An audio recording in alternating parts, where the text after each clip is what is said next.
Welcome to NASA's coverage of the 2023 Annular Solar Eclipse, live from Kerrville, Texas. I'm Tahira Allen with NASA Communications, and I'm joined today by Dr. Gina DiBraccio, the Deputy Director of our Goddard Space Flight Center's Heliophysics Science Division. Gina, thank you so much for being here with us today. Thanks for having me, Tahira. Happy to be here. I mean, it's a big day for heliophysics, which is the study of the sun. So Gina, I'm dying to know, how are you feeling right now? I'm thrilled. We've been planning this day for such a long time, and I can't believe it's finally here. It's so exciting. And I mean, you couldn't have asked for a better day, folks. It's blue skies. We've got the sun beaming. It's incredible. It's great. And so today's celestial event will be visible for millions in the Western Hemisphere, with 48 contiguous U.S. states and parts of Alaska witnessing at least a partial eclipse. Now, some cities, like Kerrville, Texas, are in what's called the path of annularity for today's events. So, Gina, can you break down what that means and what somebody in this path can expect? Sure, Tahira. So when a solar eclipse happens, the sun, the moon, and the earth are all in line. Now, for an annular eclipse, the moon will be just a little bit further away from the earth than during a total solar eclipse. And that means when the moon crosses in front of the sun, we're left with this ring of fire that we see in the sky. That is going to be incredible to witness in person. And folks, the eclipse has already begun sweeping across the United States. First starting in Oregon at 9:13 a.m. Pacific and ending in Texas at 12:03 Central. From there, it will continue its path through Central and South America.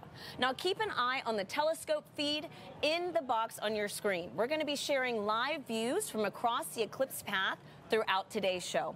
Now, Gina, is there a way to know what kind of viewing experience I can have in my city? Sure. So our viewers can go to go.nasa.gov/Eclipse Explorer, and that will take you to that interactive map that we have, and you can see when and what your viewing experience will be. That is amazing. Thank you so much, Gina. Absolutely. And folks, if you go ahead and look in that feed in your screen, this is a live view of Kerrville, Texas, and you can see the moon is already starting to inch across the sun right now. So again, this is a good time to mention where this eclipse goes today. We go during today's broadcast. So if you're not in the path of annularity and still want to see that ring of fire effect, don't worry. Our friends from Time and Date are bringing us live telescope views from across the path of the annular eclipse, starting first in the United States and then following the action as it sweeps across Central and South America. We have a lot of exciting things planned for you throughout the show. You're going to see what it's like inside a hot air balloon at the world's largest balloon festival. We'll then check in with astronauts aboard the International Space Station. You'll hear from a very special guest about eclipse safety, and then learn all the ways you can participate in next year's total solar eclipse. This is going to be the last time a total solar eclipse passes across the mainland U.S. for 2 decades. Now, you can interact with our experts in today's show by sending in questions using the hashtag AskNASA on social media, or by dropping them directly into the comment stream wherever you're watching. Now, today we are here for an annular solar eclipse.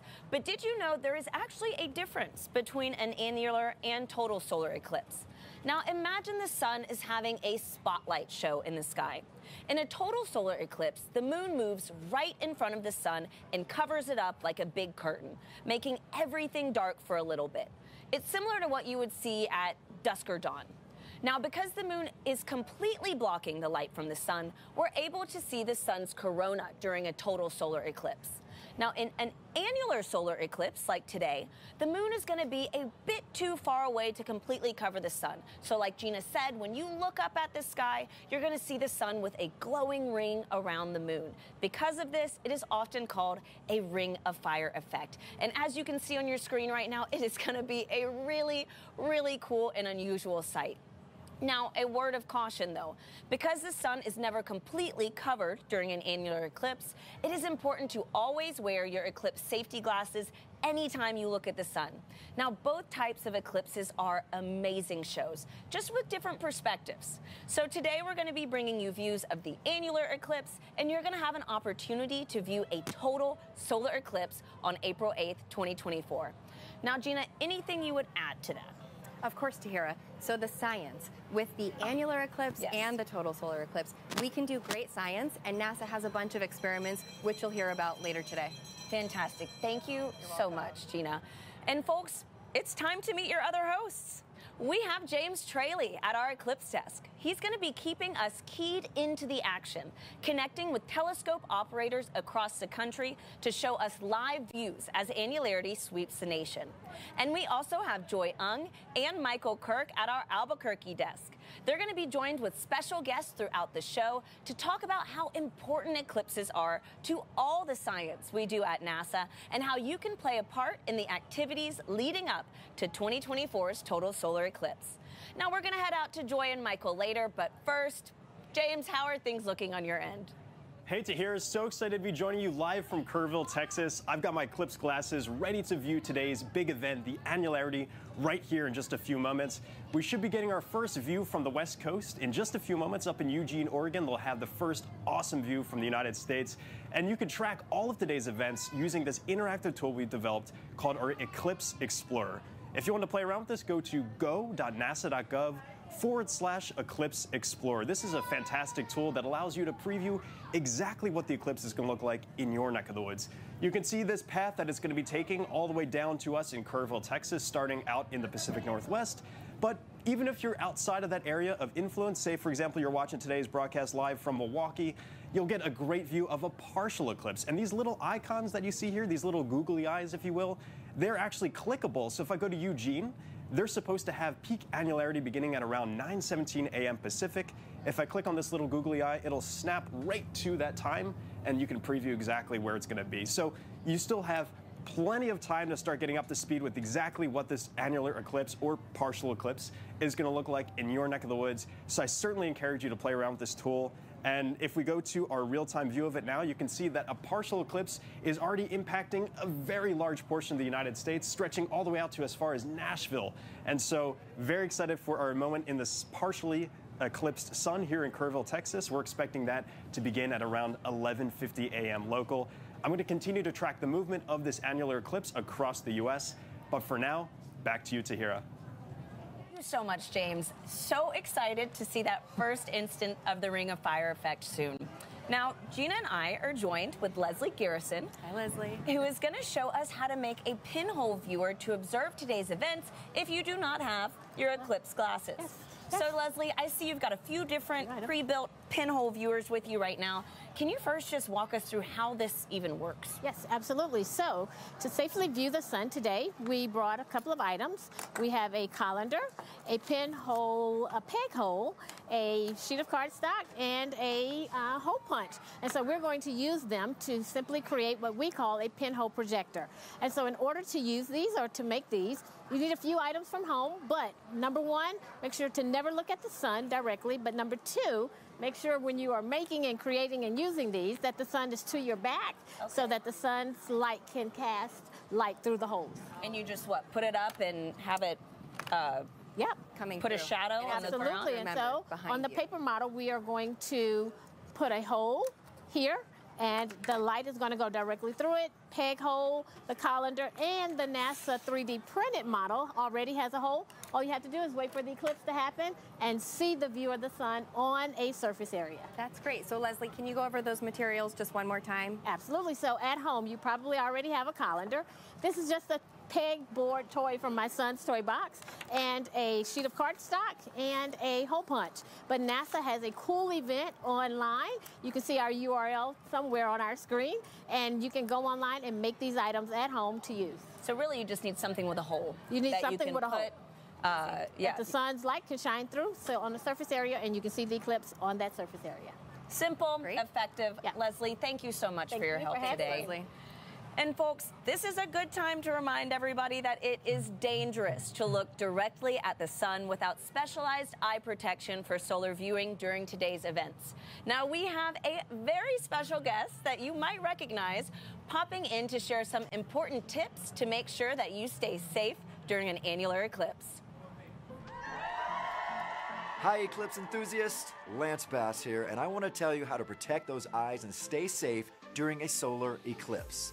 During these celestial events, the sun, earth, and moon are in sync creating solar eclipses. During an annular eclipse, it's not the moment for a sun staring contest. Grab those eclipse glasses and shade your eyes from the ring of fire. What you'll witness is a true cosmic marvel. The moon will move between the sun and the earth, but the moon is a bit too far away from Earth to completely cover the sun. So, when you look up at the sky during this annular eclipse, you'll see the sun creating a glowing ring around the moon. Because the sun is never completely blocked, it is never safe to look directly at an annular eclipse without special eye protection for solar viewing. This I promise you. You should wear eclipse glasses so that you don't say bye to your vision. Seriously. And eclipse glasses are not the same as regular sunglasses. No, they're not. Safe solar viewers are thousands of times darker and will have a specific certification that you should look for right here. Don't be a space cowboy and try to look directly at the sun. If you don't have eclipse glasses, you can use an indirect viewing method, like a pinhole projector. You can make one of these with something as simple as an index card with a hole, or a colander, or even your hands. With the sun at your back, you can safely project an image of the sun through the hole onto a nearby surface like the ground. It's gonna be me who is wearing my eclipse glasses, and so are you.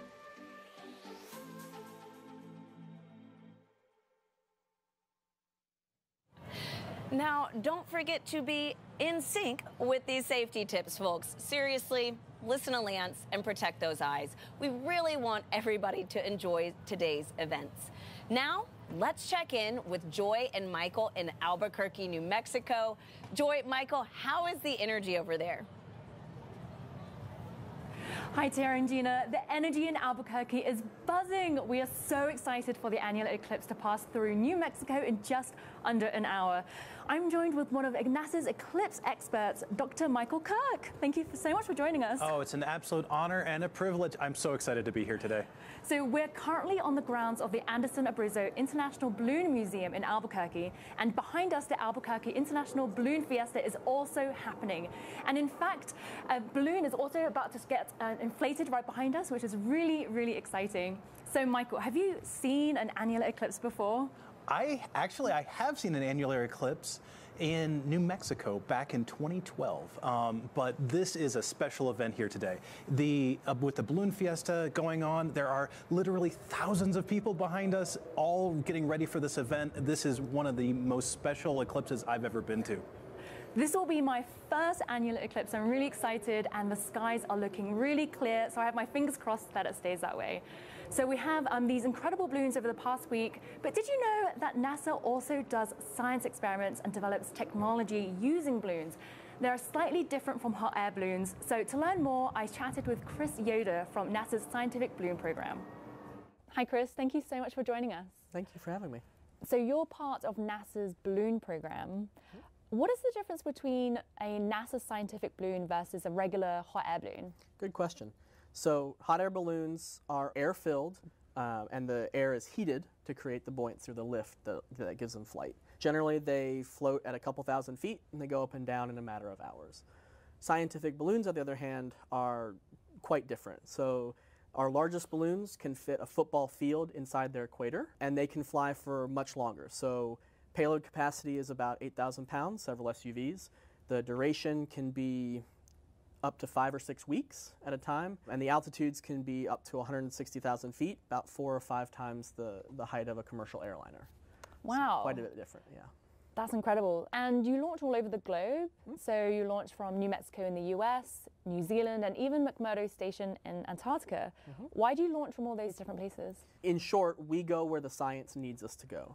Some scientists need Northern Hemisphere science for galaxies and star formations. That's why we go to Sweden. Same thing in the Southern Hemisphere. That's why we go to Antarctica.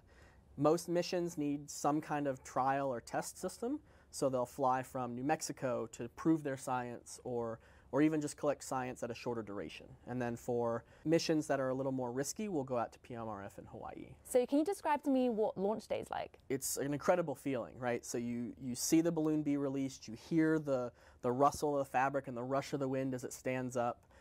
You see the balloon be released on the vehicle and ascend, and it just gives you chills every time you watch it. It's a really great feeling. That sounds incredible. So how many of these balloon experiments have been sun-focused or eclipse-focused?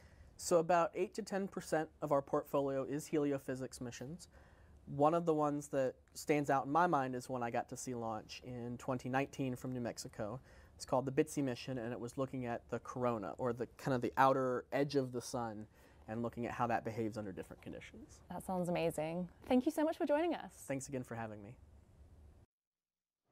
Our balloon program has been around since 1961, so it's no surprise that our balloons are constantly innovating and discovering new science. So let's dive into some of the big science discoveries that have been made with scientific balloons. High above Earth's surface floats a critical tool in NASA's exploration arsenal: scientific balloons. Massive, helium-filled, high-tech balloons lift heavy scientific experiments into near space to get a clear view of our planet and the cosmos.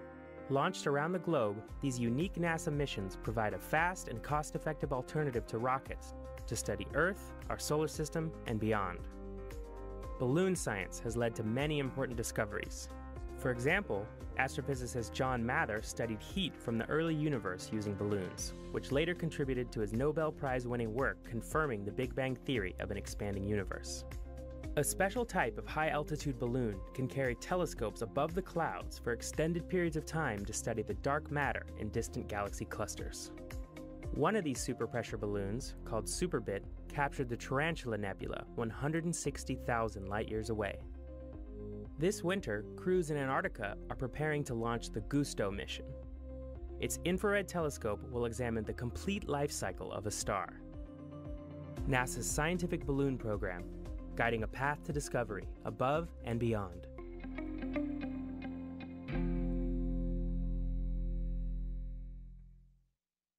Joined with us now is the Balloon Museum Manager, Nan Maslin. Thank you so much for joining us on probably the busiest week of the year. I'm so happy to be here with you all.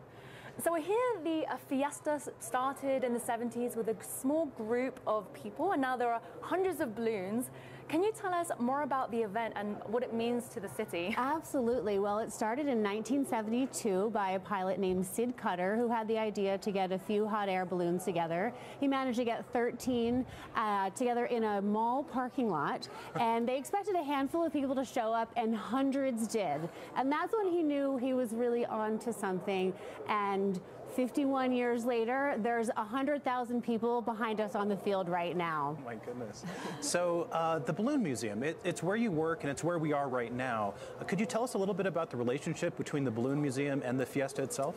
Absolutely. We are very good neighbors. We are here 365 days of the year.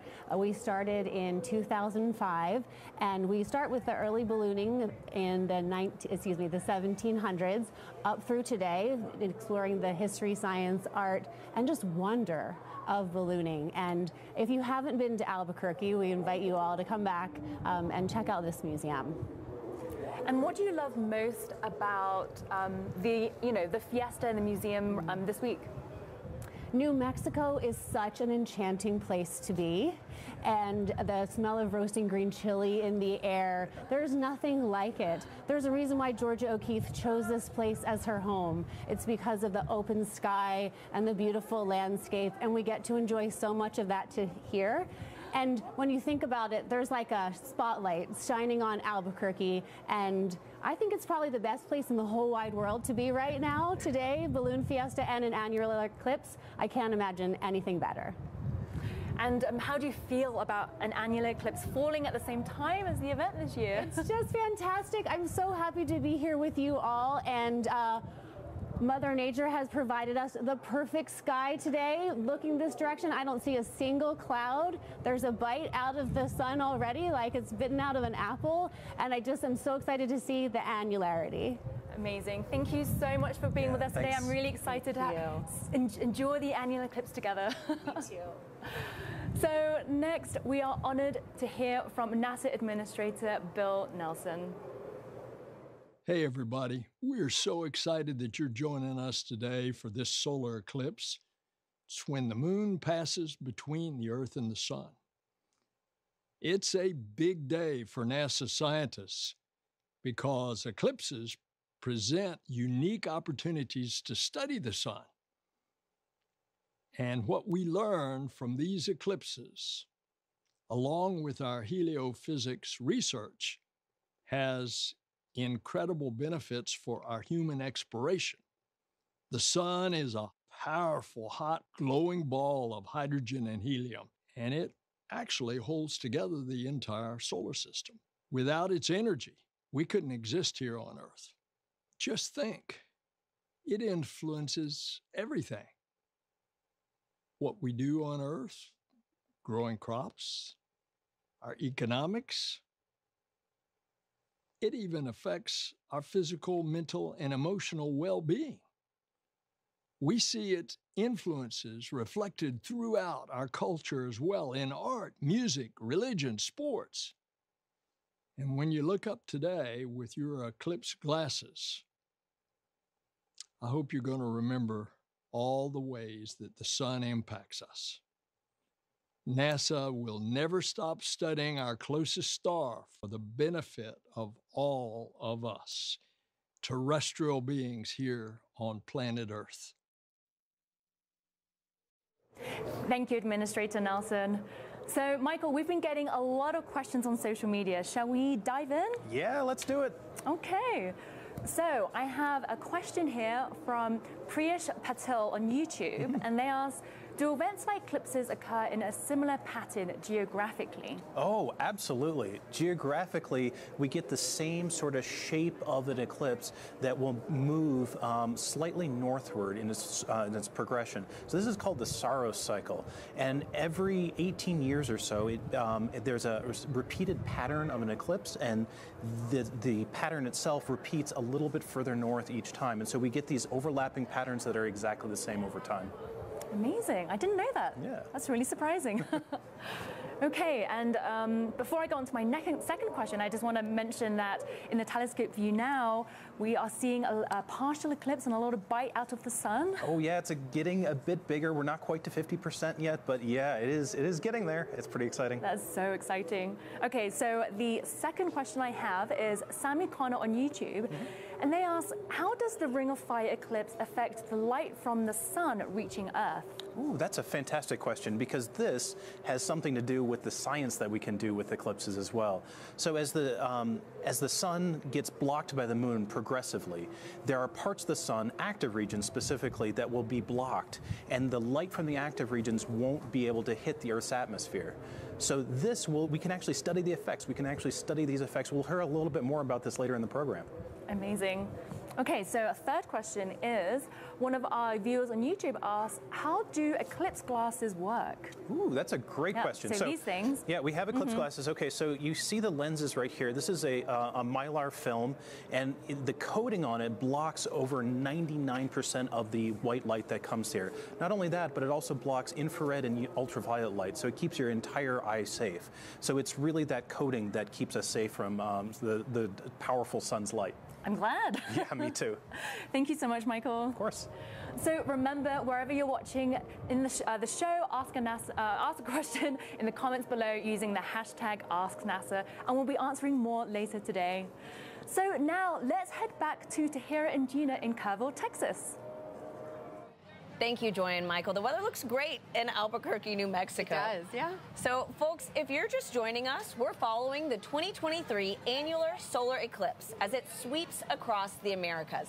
Now, coming up soon, James at our Eclipse desk will be plugging us into our very first views of annularity taking place in Eugene, Oregon. Now, Gina, as we anticipate this beginning first moment, can you walk us through what exactly is happening when an annularity takes place? Sure. So when the annularity is taking place, that's when the moon is going to be in front of the sun. Now, for the annular eclipse, it's not going to completely block the sun, so we'll have that ring of fire that we get to see in the sky. And if you take a look at that live feed from the telescope that we're seeing right now in Kerrville, we already have a bite taken out of the sun from our perspective as well. Wow, and so that's just going to pass directly over, but not fully cover it. Exactly. We'll still have that ring peeking out. Beautiful. And I mean, we're seeing something, but will anything else happen? Like, will we feel anything? Yeah, so that's the fun thing about these solar eclipses is the fact that there will be environmental changes. So we'll feel that temperature drop, maybe a change in humidity and wind as well, but also nature will respond. So Check out, how it feels around you. The birds will nest and go back to their trees. The crickets will come out, starting to chirp. It'll feel kind of dramatic when this happens, too. Can't wait to feel that with you today. And folks, great. I mean, it's not just us here on Earth plugged into today's action. Emily Ferfaro with NASA Communications had a chance to chat with 2 astronauts aboard the International Space Station to learn more about the sun from their unique perspective off our planet. Jasmine, Satoshi, this is so exciting to be talking with you. This is the coolest thing that I've ever done. As you know, all eyes are going to be on the sun on October 14th as we experience an annular solar eclipse. And so I'm wondering, have either of you ever seen a solar eclipse of any kind? Emily, actually, coincidentally, my very first day at NASA was August 21st, 2017. Which was an incredible solar eclipse. All my classmates and I got to go outside and stare up with everyone. Pretty much everyone else at NASA was outside in those moments looking at the solar eclipse. So that's something I'll always remember. Wow, oh my gosh, what an incredible first day that must have been. Solar eclipse events provide scientists with a unique opportunity to study the sun in different ways. So with that, I'm wondering, how do you study space weather and impacts from the sun on the International Space Station? Well, Emily, from the International Space Station, we have a really unique vantage point looking back at the Earth. But also there are several experiments actually mounted right outside here on the Japanese experiment facility outside of the GEM module. Regarding the space weather, specifically from solar flare activities point of view, a specialists on the ground kindly observe it continuously, and when there is a big solar flare, they notifies it of us, and we move to a relatively safe place on the International Space Station. Wow, I am so glad that you're well protected up there on the International Space Station. I want to touch back on the annular solar eclipse. This celestial event kickstarts NASA's Heliophysics Big Year, which is a global celebration of sun science and a year where we're inviting the public to do as many sun-related activities as possible. And so I'm wondering, what is your favorite thing about the sun? Well, Emily, for me, I don't particularly like the dark, and I don't particularly like being cold. So I'm a big fan of the light and the warmth the sun brings. We wouldn't be the planet we are without the sun. Yeah, Emily, I echo Jaws, and I like the brightness and the warmth of the sun, and I'm looking forward to the next solar eclipse. That reminds me of something that my friends in heliophysics say, which is that the sun touches everything. With that, I want to thank you so much for taking the time to chat with me today about the sun, and I hope that you both have a great view of the eclipse wherever you might be, and good luck with the rest of your mission. Thanks so much, Emily. Have a good one. Station, this is Houston ACR. Thank you. I mean, how cool is that? Can you imagine seeing the shadow of an eclipse on Earth from space? It would just have to be incredible. Now, folks, the crowd is growing here in Kerrville, Texas, as we inch closer to our moment to witness that Ring of Fire effect in person. Now, it's a good time to check in with James at our Eclipse desk. James, how are things looking on your end? Hey, Tahir. Yeah, so we're still just a little bit away from the annularity here in Kerrville, Texas. Really cool to see the science going on in the International Space Station. Coincidentally, there's actually some really cool science going on just a little bit to the west of us in just a few moments in White Sands, New Mexico. And right now I'm actually joined by scientist Jamie Favors, who can walk us through exactly what we're about to see with this sounding rocket launch. Jamie, thanks so much for joining us. Thank you so much, James. Yeah, so is this your first annular eclipse? It is, yeah, and first time launching rockets into an eclipse too, so. Amazing, and we're about to have the first of 3 launches. I understand we're kind of timing these launches out to specific times here, right? Yeah, so you're exactly right. So we'll have 3 launches during the eclipse, about 35 minutes before the peak. That'll be this first one, right in the middle of the peak, and then 35 minutes after the peak. Studying that upper atmosphere, the ionosphere, kind of see what are those impacts from the sun that really change, important features of the upper atmosphere that impact things like radio communications, satellite operations. Yeah. And we just had a launch yesterday in Cape Canaveral, Florida, of our Psyche mission. That's going out into deep space, but these rockets, which just launched actually here, this is just took off, so this is actually going to come back down afterwards. That's right. So we're seeing first stage burnout here about 6 seconds in. Blink out for a second, so the rocket's still moving along. There we see the rail, the pad that we just launched from. So as we're launching into space, we're going to start making measurements roughly about a minute into launch. So we're a few seconds in now. I bet we're getting pretty close to the second stage lighting off at this point to take us all the way into space. So roughly that 1 minute mark is where we start to do a lot of the science. Oh. The payload separates from the rocket. We have some deployables we'll release from that payload out at that point. We'll start moving that payload around in space so that it's starting to make good measurements. We have these booms or arms that come off of the payload, start making different measurements there of like magnetic structures, electric structures in the upper atmosphere, as well as temperature and density. You know, one way to kind of think about this, what the shadow of the eclipse is doing in that upper atmosphere is it's creating these waves as all those temperature and density changes are occurring. So kind of think about it in the way of like a boat moving through the water. Yeah. We've all seen a boat move and you see the waves propagating out from it or moving away from the boat. That same thing is happening here with the eclipse and that shadow.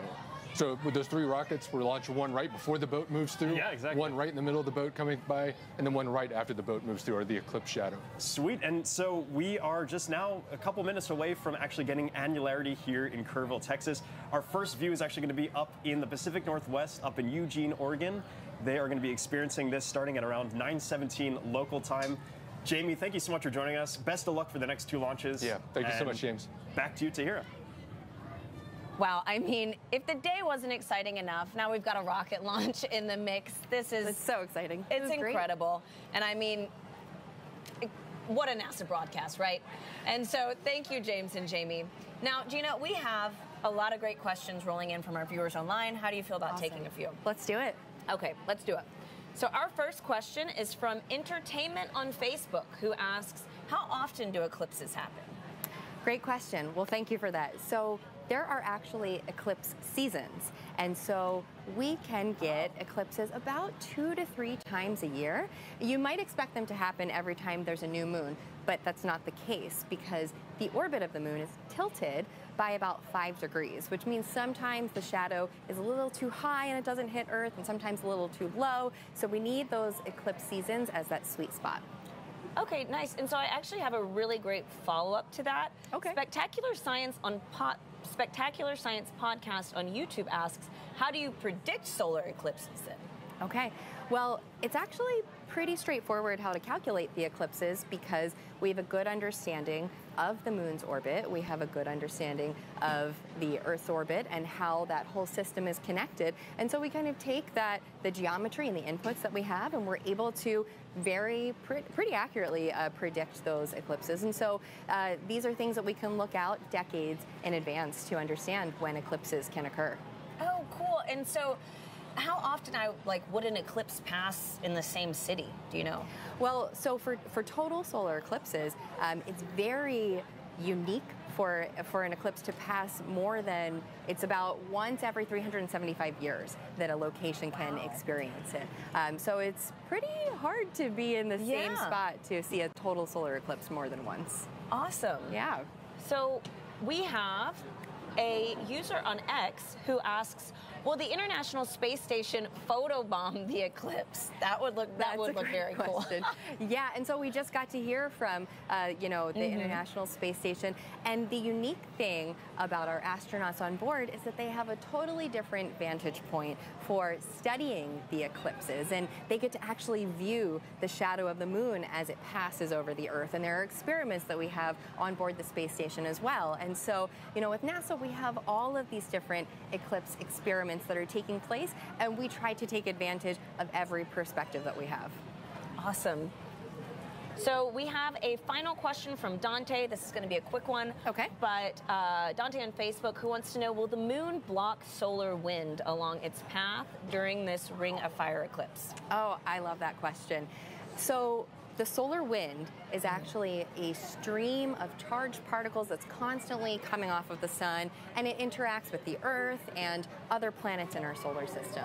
Now, the Earth's magnetic field actually blocks a majority of those particles from interacting with Earth. Some are able to get through and interact with our upper atmosphere, but for the sake of the eclipse, most of the particles will still kind of be able to be deflected around the Earth's magnetic field. There will be some that are able to interact with the moon, but it wouldn't have a huge impact on what we experience at Earth. Fantastic. Thank you so much, Gina. And You're thank you to welcome. everybody sending in these questions online. We will get to some more of what you want to know by later on in the show. So keep sending those questions in using the hashtag AskNASA. Now, let's check in with Joy and Michael to see what's new in Albuquerque. Joy, how's it going? Thanks to her and Gina. So we're just under 30 minutes away from Annularity in Albuquerque, New Mexico. Michael, shall we put on our glasses to see what the sun and moon are doing? Yeah, let's do it. Okay. Okay, so you're seeing a deep partial solar eclipse. More than half of the sun is blocked out, and so you just see a crescent of sunlight peeking out. Wow, that is amazing. Annularity is just going to be stunning. I can't wait. Oh, I can't wait either. This is terribly exciting. You can see a balloon inflating behind us. We have Annularity coming. It is all coming together today. I just can't believe that an annular eclipse is happening at the same time as the fiesta. It really feels special, doesn't it? And actually, earlier this week, I even got to fly in a hot air balloon, which is just amazing. That's fantastic. I met an amazing balloon pilot, Jonathan Wolf, who's been launching balloons in Albuquerque for decades. So let's take a look at our ride. So for complete newbies, how does a hot air balloon work? It's a great question. It's physics, simply. We heat up the air inside the balloon, and that makes it less dense, and then that makes it float. Now, what that means, though, is we can only control up and down. The way we fly and the way we navigate is by choosing different layers of air to fly in. And I've heard that there is a box, the Albuquerque box. Could you explain what that means? Certainly. It's one of the reasons why Albuquerque is a famous place for ballooning. Sometimes what happens is at a higher elevation, the wind is going to the north, and at the surface, it's going to the south. That's what we call the Albuquerque box. Sometimes the box works out such that you can fly to the south and go up, fly to the north, and then come down and fly back south and land right where you took off, which is an extraordinary and wonderful accomplishment. It's super fun when you can do that. So for someone who's never been in a balloon, what is it like? It's unlike any other form of flying. In a balloon, you're actually outside, right? You're standing in a little basket, and there's no windows. You're just out there in the air, and it's just science, right? It's buoyancy, like I said, it's applied physics, but it feels like magic. It's a ballooner eclipse. Oh yeah! I love that. It's very calm. There's no movement, no wind. When you're moving with the wind, so you're at equilibrium. It feels very calm and peaceful. At the same time, it's really exciting and it's intense. So it's this wonderful combination of intensity and mellow, serene, tranquil beauty, absorbing nature. You can never experience that in any other form of flight. Wow, that brings back great memories. And if you can hear the wind behind us, they're actually inflating the balloon I rode in just behind us, which is so cool. So was that your first balloon ride? It was my first balloon ride, yes. Oh my goodness, how did it go? I remember taking one about 20 years ago and it was fantastic. What was your experience? The most surprising thing is that when you're up there, you don't feel any wind against you, right, because yeah. you're actually moving with the wind, so it feels completely calm. Oh, that's fantastic. So would you do it again? I found it terribly relaxing. 100%, yes. So it was actually also not that chilly, and we were only a few hundred feet off the ground as well. Wow, that's amazing, because it's been chilly here all morning. So as we learned earlier, NASA's scientific balloons fly much higher. They actually reach a part of our upper atmosphere where our International Space Station lives and where some of our satellites fly as well. So it's really important we learn about this upper region and how it could affect our lives on Earth. And NASA and NOAA are two agencies in the US that work together to help study this. And I'm joined with two people who can tell us more. So we have Dr. Elsia Talat from NOAA and Dr. Kelly Corrick from NASA. Thank you both so much for joining us. Very excited to be here. Very excited to be here. Thank you so much. So let's start off with the basics. Elsia, what are those changes we see in that upper region?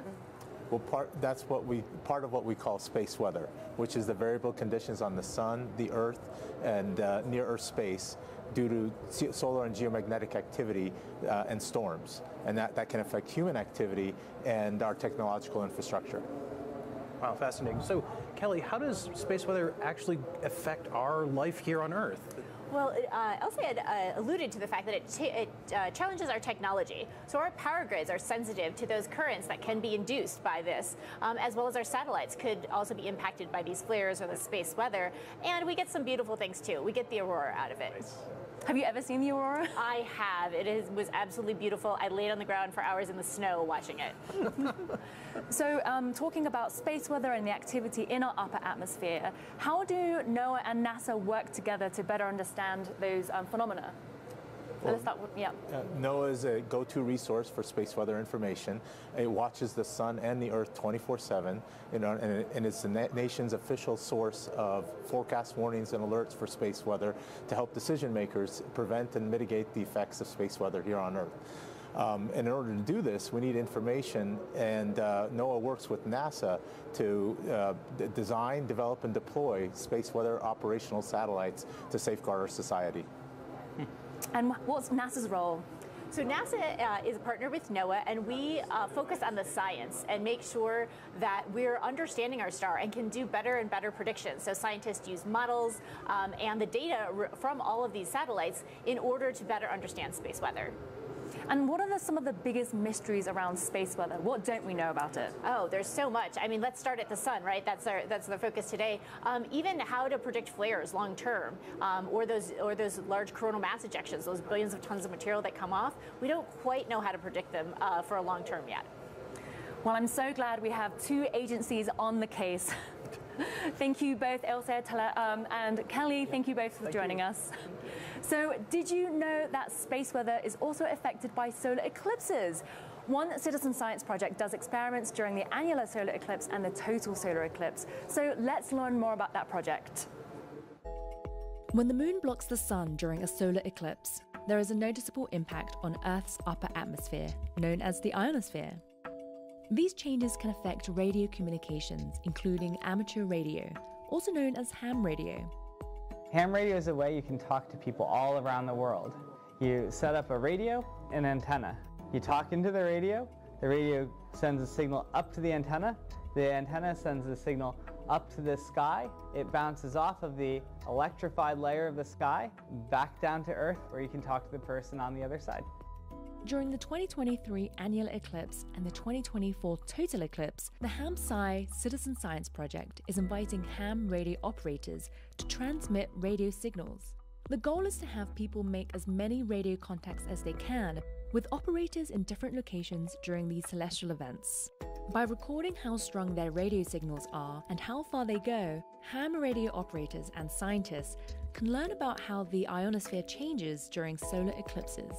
Sometimes you can talk around the world, and sometimes you can't. And that's all based on what the ionosphere is doing, what the sun is doing. When it works, and you are able to talk to these faraway places, I find that really magical. To learn how you can participate, follow Do NASA Science on X and Facebook. There are currently ham-sci experiments happening right now across the country, and there'll be more during the total solar eclipse on April 8th, 2024. If you want to learn how to participate, go to hamsci.org. So next, we're thrilled to be joined with the acting director of NASA's Heliophysics Division, Peg Luce. Peg, thank you so much for joining us. Oh, it's such a pleasure. So how are you feeling about the annular eclipse today? Wow, it's happening, and we've been looking forward to this for so long. These are a rare celestial event that people can actually experience the effects of, so it's really exciting. I'm so excited. I am too. So we've been chatting about the sun all morning, but can you tell us in detail what heliophysics is? That is a good question. Many people ask. Heliophysics is actually a word that isn't yet in the dictionary, so we want to put it there. But helio is the sun. Physics, the science of matter and energy and how they interact. So we study the sun, how it works, how its energy flows out and affects all the planets, creates the solar system. And it's a very complex field and very exciting to study. So we heard earlier that the sun touches everything. Can you describe a little bit about how the sun touches other NASA science disciplines? Yes. So we like to say that heliophysics is really the science that interfaces and collaborates with all of the other areas of science that NASA studies. For instance, the sun is a star. And it's the only star that we can actually study up close. So for our astrophysics friends, we can learn in detail how our star looks, how it changes, how dynamic it is. So when they're using their tools like James Webb Space Telescope to study distant stars, they have up-close information from what we have learned. And then, of course, the sun's energy flows around all of the planets. It interacts with the Earth. Space weather affects the atmosphere of the Earth. And so it really is a collaborative and exciting field of study. I love that the sun touches everything at NASA. So how does NASA touch everything we have here on Earth? So I like to take this opportunity to remind people about NASA science. So most people, when they think of NASA, they think of astronauts and human spaceflight, which is, of course, so exciting. But NASA science is rewriting the textbooks all the time. We have so many discoveries and just so much. We have a Parker Solar Probe that is flying through the corona of the sun. We have the Voyagers that are outside the heliosphere. We have so much to learn that I could never even begin to talk about it, but I want to invite people to go to NASA at Home and check it out. You'll get just a little bit of more information about all that NASA science does. It's an exciting time for NASA science. It really is. Yes. Thank you so much, Peg. Thank you. So now let's head back to the Eclipse desk in Kerrville, Texas, where they're about to start tracking the start of the annular eclipse across the United States.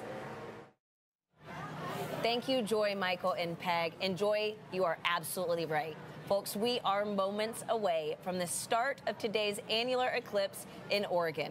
Now, I know I'm excited. This will be the first time I've ever witnessed one of these events, and I hope you are too. It'll be my first annular eclipse as well. But Tahira, I was lucky enough to see the 2017 total solar eclipse, and that experience was amazing. So I think we're in for a treat today. So this is going to be a totally new experience for you. It will be, yeah. And so, Gina, actually, you know what? Let's go ahead and see if we can pull up the telescope feed from our friends at Time and Date. Wow. Look at that. San Diego. Oh, San Diego. We've got a live view of San Diego, California right now. What a beautiful partial eclipse. Yeah, I mean the sun, it's a crescent. Normally we refer to the moon as a crescent moon, but this time it's the sun. And I mean, normally we see, you know, the sun in the sky, the moon in the sky. Occasionally they might be together, but to see them overlapping, it really reminds you that we're a part of this just entire system. I know. And so interplaying together, right? And you can tell, I mean, from this view, you can really appreciate the fact that from our perspective, the moon and the sun seem to look like they're the same size, even though in reality they're not, right? It's incredible. You know what? Right now, let's go ahead and check in with James at our Eclipse desk. James, what's the latest? Yeah, hey Tahira, so we have officially kicked off annularity here in the United States. If we look at our Eclipse Explorer, you can see that the area of effect of that annular eclipse has now hit Eugene, Oregon. They should have a phenomenal view there. And just a reminder to all of our viewers who are in that region, the Pacific Northwest, be sure to use your eclipse glasses as you're looking at the sun and the moon above. You should have a beautiful sight at this moment. That's going to last for just a couple minutes, so really take advantage of that big moment. You just saw that view in San Diego. Even if you're outside of this area, you might still have a beautiful view of a partial eclipse.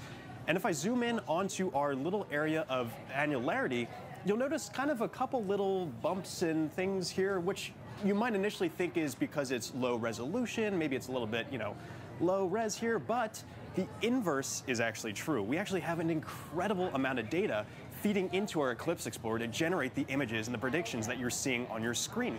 This tool takes into account two unique things. One is obviously the topography of Earth, so mountains, river valleys, all kinds of little divots and things as that shadow moves across the land. But also, and really interestingly, it takes into account the shape of the moon. When you think of the moon, you might just think it's perfectly circular, but there are so many little objects like mountains and craters and all kinds of things dotting the surface that are all being fed into this prediction that you're seeing here that will then show you exactly what the shadow is going to look like. You won't really be able to see this difference from the ground, but if you're up in space looking down at this, you'll actually be able to see that area kind of ripple almost as it's moving across the terrain. So definitely I encourage you to check out this tool. It's a really phenomenal one that's really just using so much data to feed into this. And again, even if you're outside of this area, I encourage you to use our tool to kind of predict what you're going to see. So if I scroll all the way over to the East Coast and I zoom all the way out here, you can just see just how large this area of partial eclipse is. This kind of outer circle that you see here is areas that might be having a partial eclipse. So if I click on, for example, Philadelphia, I know quite a few people watching there. It looks like it might be a little bit rainy, but if the sky clears up for you, you'll have a peak coverage for your partial eclipse at around 1:21 local time. So still plenty of time for you to get your glasses ready in order, get your pinhole projectors created. You had that instructions earlier in the broadcast, and really just take advantage of this incredible celestial moment. These don't really happen very often, so it's a really unique experience to be able to witness this live from here in Kerrville, Texas. Just a few moments, we'll actually be able to have that view from right here. I can hear the crowd already kind of buzzing. People have all their glasses ready to go, already kind of looking up and observing that partial eclipse. You just saw that coverage in San Diego. This is really sweeping across such a big area of the United States, and it's going to continue to move closer and closer and closer to us. You can see already since I've just started this conversation here, we've already moved away from Eugene, so they are no longer in annularity, and this is continuing to move into parts of Nevada. This will then continue to track further southeast to our friends out in Albuquerque at the Balloon Festival. They'll have a phenomenal view there, intermixed with the balloons and everything. It'll look awesome. And you're also seeing right now our live view of Kerrville, Texas. You can see we're already in pretty good coverage here with the partial eclipse. If I click on a Kerrville on our interactive map, you can see that we're expecting our peak coverage of the annularity to begin at 11:50. And I'll remind you again, if you're using our interactive tool, these are all clickable too. So if you wanted to click onto those and to see exactly what time and exactly what it's going to look like, actually, this is a prediction of what it's going to look like in your neck of the woods. And so actually, the path you're seeing this moon taking is the exact path it's going to look like the moon's taking in real life for you. So that little googly eye is showing that directionality. So for us, the moon has already entered in from kind of above the sun here. It's going to continue tracking down, eventually giving us that incredible ring of fire effect. I can't wait to see this live. This will be the first time for me ever seeing an annularity live. I'm super excited. So the hit is coming up again in Albuquerque, New Mexico. In just a little bit, they'll get a phenomenal view there. Keep tracking it. But for now, back to you, Tahira. Incredible, James. And I mean, I think earlier you said buzzing. Like, Gina, it feels like the town is coming alive. It is. It's starting to get a little colder here. I know, I'm kind of chilly. So, I mean, looking around, you can just see people are kind of lounging back with their safety eclipse glasses and just taking it all in and getting excited for this. And not only will Kerrville see today's annular eclipse, they're also positioned to see the total solar eclipse next year. Yeah. Right? Like, how awesome is that? And so, folks, let's take a look at how the city has been preparing in the lead up to these special events. Kerrville is the eclipse capital of the state of Texas. It is known as being the capital of the Texas Hill Country. It's the epitome of Texas. Ranches, deer, beautiful streams like the Guadalupe here. Kerrville is very welcoming. It's a wonderful community. Tight-knit, small. It has about 25,000 people. Kerrville is blessed to be in that special square. Not only are we going to witness the annular eclipse in 2023, we're also going to witness the total solar eclipse in 2024. We're talking about crossroads, you know, we get it twice. Two eclipses is coming right here, right where I stand. Well, it's statistically extraordinary. We get two in less than 6 months. Everybody's excited about it. City council, county commissioners, everybody's working diligently to be able to provide safe opportunity for the influx of people. This will be the biggest event in the history of the city, and that's why the city is preparing. We're preparing to make the event enjoyable for everybody who wants to see this tremendous natural phenomena. I think that Kerrville has done an awesome job of preparing, way in advance. It's getting that message out to people to make sure that they're taken care of personally, but then there's the science part of it. Letting them know what is an eclipse. And I'm just having a great time going out and talking to civic organizations and clubs and to talk about eclipses. So this will be my 4th and 5th solar eclipses. I've seen total eclipse in Nebraska. I drove 1,200 miles for a little over 2 minutes, and it was well worth it. And just couldn't believe the experience of the eclipse. I mean, it's still just, it literally gives me goosebumps every time I talk about it. It's a visceral, emotional experience that is just, you have to experience it to understand. I thought I knew what it would be like, but I gasped at the sheer wonder. It's going to be a, you're going to hear that intake of air and awe. It was the most beautiful natural thing I've ever seen. So to have an eclipse basically in my backyard is just, it's indescribable. As you can see, the town is alive, preparing for these spectacular moments. Now, Gina, the sun not only impacts us here on Earth, right? That's right, Tahira. So the sun impacts our entire solar system. And in fact, when we explore with NASA, that's something that we have to take into consideration.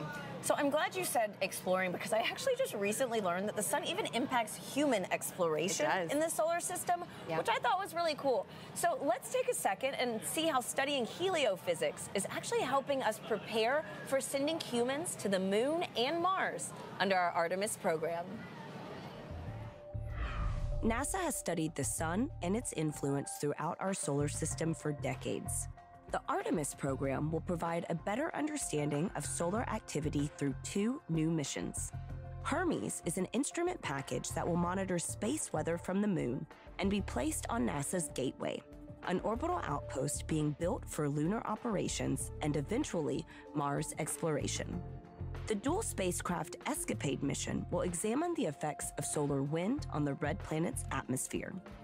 Heliophysicists at NASA are working to protect astronauts who will travel to the moon and to Mars by increasing our understanding of the space environment through which they must travel. With safety ever at the forefront, the agency is using spacecraft observations and simulations to better understand space weather. That's a look at your Artemis Moon Minute. Folks, I've learned that it is almost time for Annularity to make its move into Albuquerque, New Mexico. We've got Joy standing by at our other desk, who is going to tell us about an upcoming NASA mission and show us live views from this solar eclipse. Joy, Michael, on a scale of 1 to 10, how excited are you right now? I think I'm about a 20 right now. What about you, Michael? Oh, I am so excited. You can see the light changing. It's getting a little bit chilly. I am so excited. I cannot wait. Yeah. So now we're joined with NASA scientist Dr. Nikki Weil, who's going to tell us about a new sun mission. Firstly, Nikki, how are you feeling today? It is so amazing to be here. I'm so excited to be able to be a part of this festival and witness the annular eclipse. So Nikki, what is the PUNCH mission and what does it stand for? So PUNCH is a NASA small explorer. It stands for Polarimeter to Unify the Corona and Heliosphere. So the corona is the outermost atmosphere of the sun. It's the part of the sun that you get to see during a total solar eclipse when the moon totally blocks out the main body of the sun. And then the heliosphere is the bubble carved out by the sun as that corona turns into a solar wind and fills our solar system. So I know that PUNCH has a big outreach effort as well, especially looking at humanity's interaction with the sun and observing the sun. Can you tell us a little bit more about that? Yeah, humanity has been studying the sun and the moon and those different cycles for millennia. And one place where there's a lot of evidence of that studying of the sun is over in Chaco Canyon here in New Mexico. And actually our PUNCH outreach team, some of our PUNCH outreach team is over there in Chaco right now, where there's just so much evidence of ancient and modern sun watching. The ancient sun watching there evidence is on the rock of the sun, there's this petroglyph of what we think might be the 1097 total solar eclipse that actually went right over Chaco Canyon on a path similar to the annular eclipse today. And then of course, the modern sun watching is what we're all doing here today, and of course our Native American partners on the PUNCH outreach effort that still honor some of their traditional sun watching efforts, and then of course our NASA missions like PUNCH and Parker Solar Probe. That's amazing. And you mentioned Punch shows and studies the sun's atmosphere, the corona. Why do we need to study the sun's atmosphere? The corona is amazing because it is hundreds of times hotter than the photosphere below it, the surface of the sun, the part that we should never look directly at. So that's amazing. That's like if you walked away from a fireplace and it got hundreds of times hotter. Now, we know it has to do with the magnetic fields rooted down in the sun, but we don't know exactly how that energy gets into the corona. So that's one of the things we're really interested in studying. Right, so we're looking at a live shot on camera of this eclipse. We're getting really close to annularity. So what are you looking forward to as a scientist when you think about eclipses and especially with the new mission coming up? Punch is going to be so amazing because it's going to take images of the corona and that plasma as it fills the solar system in regular white light, like we could see it with our eye if our eye were sensitive enough and if the moon always blocked out the main body of the sun. But it doesn't, and that's why we need NASA missions like Punch to do that for us. Fantastic. I can't wait for the mission to launch. Me neither. I'm super excited about it. So we're like we're moments away, minutes away from the annular eclipse here. Nikki, thank you so much for joining us. I hope you enjoy the annular eclipse. Yeah, thank you so much. This has been great.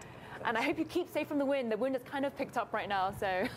So yes, so the skies are clear, the wind is picked up, but we have a clear view of the annular eclipse. So remember, the annular eclipse is moments away from Albuquerque and the sun is never completely covered. So during the eclipse, you have to keep your eclipse glasses on the entire time.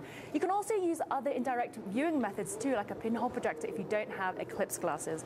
So Michael, do you have your glasses ready? I have mine ready. Great. So now let's go to a full screen view of the telescope here in Albuquerque. Wow. Wow. We are minutes away and you can see that the ring of fire is almost here.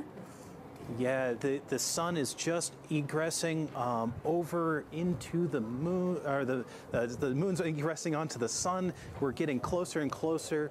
The light here on the ground is visibly different, and looking up at the sky where we see a thumbnail moon, it is, or thumbnail sun, it is gorgeous.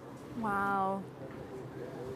The ring of fire, the almost ring of fire, it looks so sharp and clear with our beautiful skies today. Yeah, it really is almost that Johnny Cash moment. We're getting close to the ring of fire. It is really beautiful to see happening in real time as well. This is one of those events where I can sit and watch and see how the moon is progressing and see that changing. I can't believe that the moon, we can actually see the moon moving in front of the sun right now. You can, you can literally see it. It's just incredible. So as we approach annularity, you might be able to see Bailey's beads. These are bright points of light of the sunlight coming through the valleys on the moon itself, right before the annularity begins. You can even hear the crowds in the background. You can just feel the atmosphere building up. Yeah, it is palpable. Everybody is super excited here. I know I am just thrilled. We are just in the final countdown. You can hear some people starting to cheer and starting to get all pumped up themselves. Wow, the ring of fire is almost here. I'm just going to take my glasses off briefly and you can see the crowd. Everyone is just staring safely at the sun right now. It's just amazing that we're all united looking at this amazing celestial event. And make sure you take a look at the shadows around you. You're going to see these crescent shadows everywhere as different objects create natural pinhole projectors. And so make sure that you do have a moment to take a look at the world around you, because there's a beautiful rings. So let's take a minute and just be quiet and enjoy the view.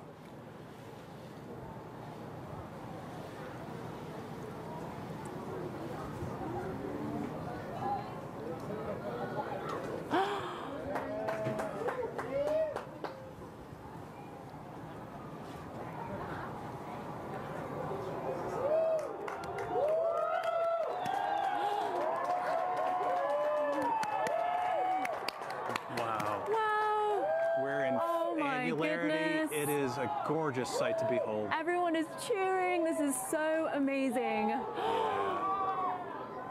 Wow.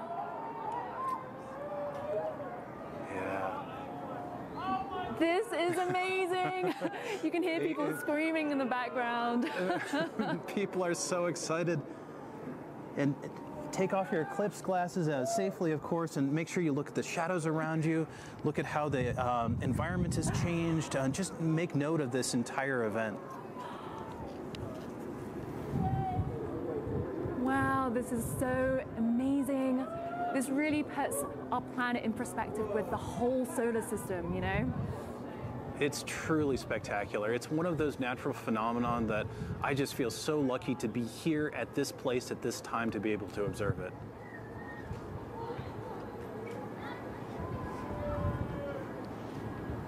Wow, I'm just looking at a tiny pinhole below and I see a little ring, like a little spotlight. This is so cool. You can see ringlets dotting everywhere around here. Michael, see people taking pictures of the ground. How are you feeling, Michael? Oh, this is spectacular. You know, we've been preparing for this event for so long. To actually be in this moment and to be experiencing it live is just tremendous. Joy, how are you feeling? I'm just in awe. You know, I can feel the temperature drop, and this ring of fire feels so long. It's just about 4 minutes long, and it feels just incredible that we are seeing moon right in front of the sun right now. So that moon's shadow is traversing across the ground at a few thousand miles an hour, almost Mach 3. So even though it seems like it's lingering, it's actually making really good progress, and pretty soon our colleagues in Kerrville will be seeing annularity too. Wow, and the crowds, everyone is still staring, looking at the annular eclipse. I love that everyone is here together, enjoying this together. Wow. Yeah, you can almost hear a little bit of an awe and reverence among the crowd. Initially, there was a bit of cheering, and then everything got a little bit quieter as people took in the sight. I think that, you know, as people experience this event, it strikes both, you know, personal but also communal, and it's a really beautiful, beautiful event to see. I would say we have about thousands of people in the fiesta today and hundreds on the museum grounds. Everyone is just excited about this eclipse, and it's just so lovely to see. And I think also what I really love to do is to look at the crowd and see everybody looking up at the sky with their glasses on in the same place. It's just, it's fun to do a little bit of people watching as well. Yes. Wow, this is a perfect ring of fire. It's just so crisp. Yeah, it's fantastic. I'm so excited for the science that is going to be coming out of this too. Of course, I always come back to the science, and this opportunity to have the moon covered to this extent is going to provide us really amazing data about how the sun and moon and Earth how they interact with each other. Oh my goodness. We have about 30 seconds left of annularity here. I just want to absorb this moment. It's so fast and so slow. Definitely.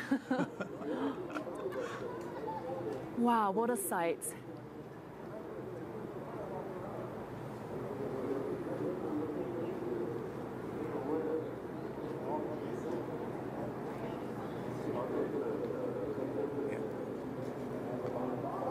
Sometimes you just have to take a moment to take it in. Yes. Oh my goodness. Well, we have a few more seconds left of annularity in Albuquerque. Yeah, we're closing down on the last little bit. See if you can see a Bailey's bead possibly popping up right as that edge of the moon it aligns with the edge of the sun. Just seconds left. Really such a gorgeous sight. It really is. Oh, that is going to be a moment to remember. Absolutely. So Kerrville is going to be experiencing this very, very soon. So let's head back to them in Kerrville, Texas to see what they're up to. Oh, I mean, Joy and Michael, like, I got goosebumps watching you experience annularity, and Gina, like, that is about to be us soon. It's true. I mean, so Tahira, we're about 550 miles away from them, and we will have annularity in about 10 minutes because, as Michael said, the moon's shadow is traveling more than 1,000 miles an hour. Everyone's so excited. Yeah, as you can see, the crowd is just getting excited for today's opportunity. And folks, it's starting to get dimmer here. Like, it is going to be amazing. Yeah. So, Gina, other than sheer beauty, why do we observe eclipses at NASA? Well, NASA can learn a ton of different science from the eclipses. So let's talk about exoplanets for a second, because when we study exoplanets, we are actually using eclipses. The planet itself is passing in front of its host star, and so we can learn about the exoplanets.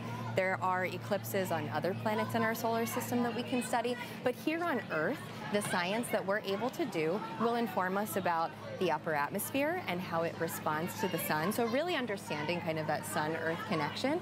We can do lunar science as well, and of course, solar science, learning more about the sun. So eclipses are touching Earth science, planetary science, sun science. Everything. It's incredible. And Across the NASA's spectrum. studying it all. Yes, exactly. We take advantage of that, for sure. Absolutely. I mean, spectacular sight, spectacular science. Yeah. So, folks, we have James standing by at our Eclipse desk with a telescope operator who's going to show us the next city experiencing annularity. James, how are things looking? Yeah, hey Tahira, I just had a quick look outside. It is really surreal here. It's kind of hard to process exactly what we're seeing because it's daytime, but it feels like it's not. It's starting to get already very close to annularity. You can hear a lot of screams behind me now. Right now, we're actually getting the annularity in Roswell, New Mexico. They should have a phenomenal view outside right now. And I'm actually joined by a telescope operator who's been providing a phenomenal view for us all morning with her telescope. This is Kat Troche. Thank you so much for joining us today. Thank you so much for having me. This is so exciting. Yeah, it's really mind-blowing seeing it. And so you have quite the setup. Could you walk us through exactly what you have outside for us? Sure. I have a Celestron 6 SE. It's a Schmidt-Cassegrain telescope with a solar filter on the front and a DSLR camera that's streaming to YouTube. And so a Schmidt-Cassegrain telescope is a bit of a unique telescope. Usually you think of kind of like a long cylindrical thing, but this concentrates the image in a different way, right? Right. So it's a little bit more compact. It's definitely designed for astrophotography in mind. And how it works is there is a glass corrector plate in the front. It's clear glass. And the light from anything that you're looking at, whether it's planets or in this case today the sun, will travel through the corrector plate to the primary mirror that's at the back of the telescope.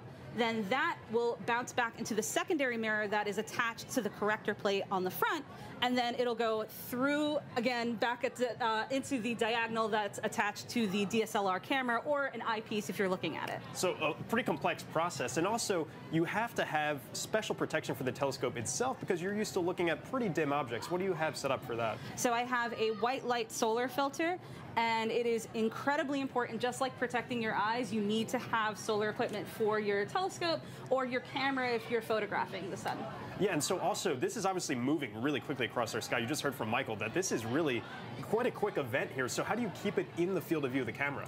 Well, thankfully, the remote control that's part of the telescope actually has a city database set up, so I can program it for city and state, and Kerrville was actually listed. Look at that. Very awesome. And yes, so you can see it's already moving very quickly towards us. This is where annularity is going to be currently taking place. You can see we're next in line here, coming up in just a little bit. So very excited to continue tracking this across our skies. Thank you so much for providing this awesome view for us all morning. You can really see it's really getting close now. It's got this beautiful crescent to it. Usually we're used to a crescent moon. We've got a crescent sun today. I mean, really awesome. And in just a few moments, we're going to have the ring of fire of annularity. Very excited to have that. Thank you so much for joining us, Kat. Thank you. And back to you, Tahira.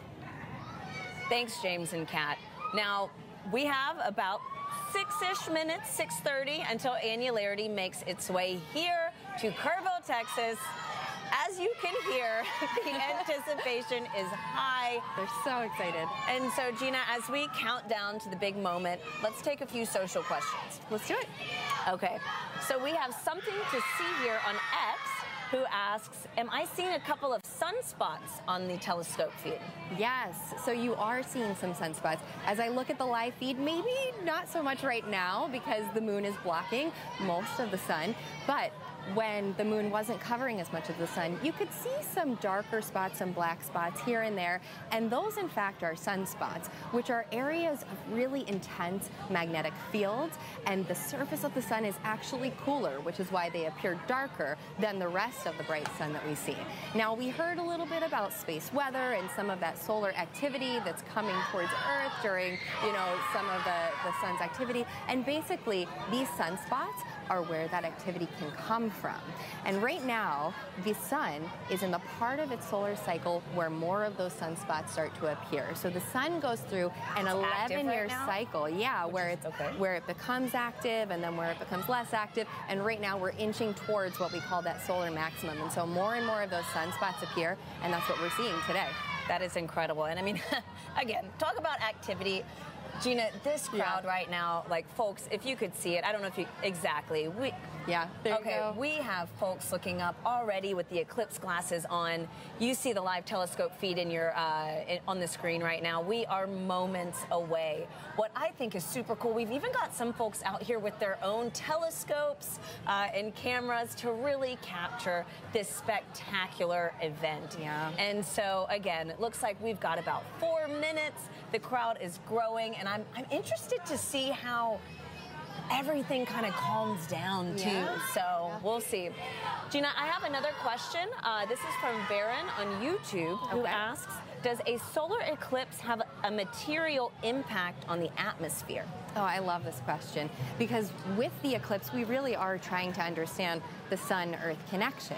And so you can almost think of the eclipse as a controlled experiment. Basically, the fact that we often, experience changes in our atmosphere during the nighttime, but the eclipse is almost able to turn off and on the sun. So even right now, we were blasted with the sun earlier, and now it's just chilly. Like it's darker. Yeah. And so it's the upper atmosphere that we're really interested in understanding, and the energy and the radiation from the sun creates what we call the ionosphere, this upper part of the atmosphere that's filled with charged particles. And so when the sun's radiation is not hitting the atmosphere, that ionosphere, it changes in its density, its temperature, and we're really trying to understand those changes, and the eclipse gives us that opportunity to really turn the sun on and off, which we can't do in any little other experiment circumstance. That honestly all of us also get to be a part of. Right? So that's really cool. It is.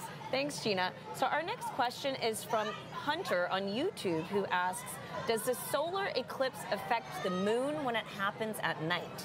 Okay, great question, Hunter. So today, as we're experiencing a solar eclipse, that means that the moon is between the sun and the Earth. Now, the lunar eclipse that can take place is when the moon is actually on the other side of the Earth. And so today we're experiencing that solar eclipse, and we see that the moon is very dark. And it looks like, too, we're getting a live feed. Looking at that feed. All of another annularity taking place right now. Odessa, Texas. Wow.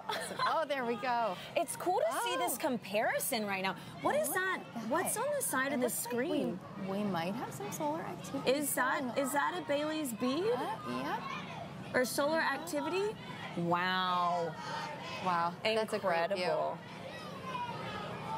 It is leaving Odessa right now and heading It's coming our way. Us, you Gina. can see oh my goodness. In the other live feed that we just have that teeny tiny sliver of the sun left peeking out. Wow. We've got about 2 minutes here, folks. As you can hear, the crowd is chanting and counting down until our moment right now. Oh, that is beautiful. It's coming in so quickly, too. And you can I'm going to grab those glasses so that I have them. Okay, wow. So before we hit our moment and peak in annularity, folks, it's a good time to give a reminder that it is never safe to look directly at the eclipse without proper eye protection when watching even a partial or annular solar eclipse directly with your eyes. You must look through safe solar viewing glasses or a handheld viewer at all times. Do not look at the sun through a camera lens, telescope, binoculars, or any other optical device while wearing eclipse glasses. Wait, 1 more minute, folks. If you don't have eclipse glasses, you can use an indirect viewing method like a pinhole projector, which has a small opening and will project the image of the sun onto a nearby surface. You just heard it. We are under a minute away from the annular eclipse making its way across our area into Kerrville, Texas. It feels like it's gotten here so quickly. We've been counting down. I know. And now we're less than It a is minute. beautiful. And Yeah. so, again, you're witnessing firsthand the moon passing between our star and the Earth. And we're taking this full screen right now. Gina, let's take this opportunity and get a closer look. All right. Oh my gosh, And looking this is around, the I mean, first everything time. is so dim. Oh. Oh, wow. Oh my God. Wow, you know, like, why am I emotional right now? Oh, This there is- we go.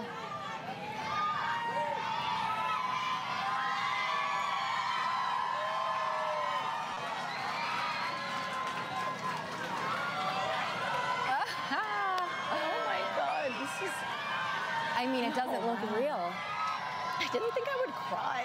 Like, what the heck is going on? Wow. This is... Wow. It looks great. I mean, you can just see, it looks like a perfect circle of the sun perfect peeking out. ring. It really is that ring of fire that we have here. Wow. Gina, I thought I'd have goosebumps, but I'm like literally shaking. This is crazy. I know. I know. I agree. So, I mean, this And is I'm your just- first annular eclipse. I mean, was it what you expected?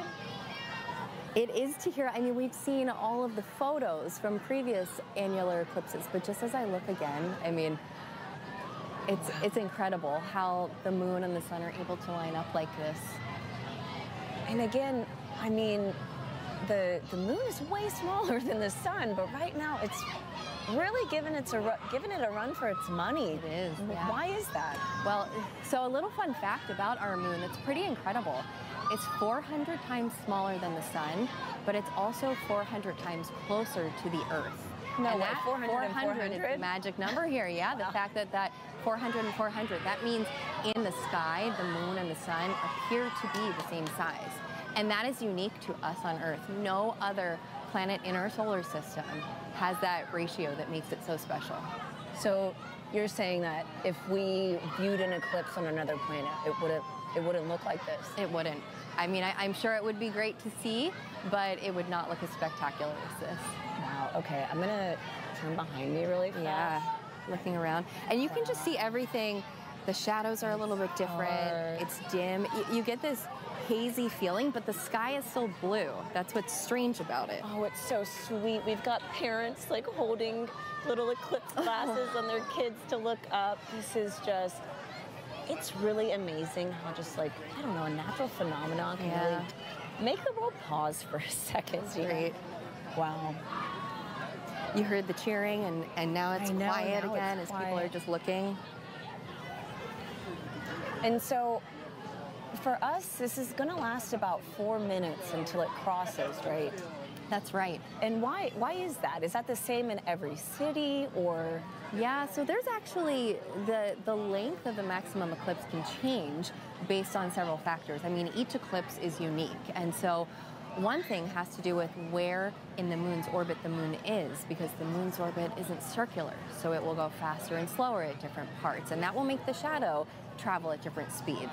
Also, where the shadow is landing on Earth will have an impact, because if you're at the equator, you're going to be rotating much faster than if you were at the poles, and so for that fact, it changes the length of that maximum eclipse too. And that's true not just for annular eclipses, but for the partial eclipses, for the totality, for total solar eclipses as well. And I imagine, our folks at home getting some of those partial eclipses are also having a great experience too. Wow. I don't know what I expected, but it wasn't this. Like, this is incredible.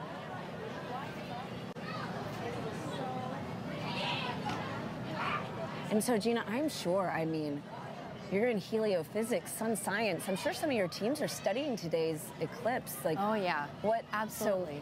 So what kind of science can only happen right now, you know? Right. We've heard about the sounding rockets that are experimenting. Oh, you that's know, right. today, We saw one, yeah. studying the upper atmosphere. And so we're really interested in knowing, like right now, in our location, as that radiation from the sun's being blocked, how does the upper atmosphere change? And so, in addition to that, I mean, we really want to understand how those sunspots, what's going on when they're covered versus when they are not covered. We can tell the difference in that radiation that's coming from the sun. And so there's so much science that we can do. And this is just, folks, view is just so incredible. Before we fully pass through this transit, let's check in with James at our Eclipse desk. James, I know you are seeing this. What do you think? It's truly a surreal moment. It feels like almost nighttime. It's been really breezy, chilly. The shadows are all like little rings as well. It's just a beautiful sight. Kind of hard to put into words the exact feeling. I mean, we've been preparing for this for a while. We've, been tracking this all morning with our Eclipse Explorer, but actually to see it in person and to take it in, it's a really incredible moment, and this only lasted about 4 minutes. You can see on our Eclipse Explorer, this is already passing off of Kerrville, heading further southeast to parts of the Texas coast on the Gulf. And the morning is far from over here. For a lot of folks in Central America and South America, their morning is just starting off here. The partial eclipse is affecting still a large part of the region. You can see this whole area that's highlighted here in the larger ellipse here. That's all being affected still by that partial eclipse. And you can see on our track that this is going to continue moving further southeast all the way into parts of South America before the morning's over. It's been just incredible tracking this. And actually, Kerrville, we're in the path of the total solar eclipse for next year. So if I turn on the path for next year, you can see X marks the spot here in Kerrville. We're going to be coming right back here to witness this incredible cosmic event once again, getting that incredible view. Just really, again, very hard to put into words just how amazing this is.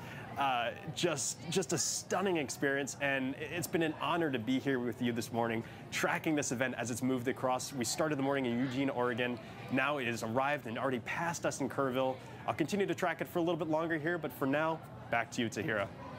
Thank you, James. And folks, this is just the beginning. Today's event kickstarts NASA's Heliophysics Big Year, which is a year where we're encouraging people to do as many sun-related activities as possible in the lead up to next year's total solar eclipse. Now, Joy and Michael in Albuquerque are going to share some of the ways you can play a part.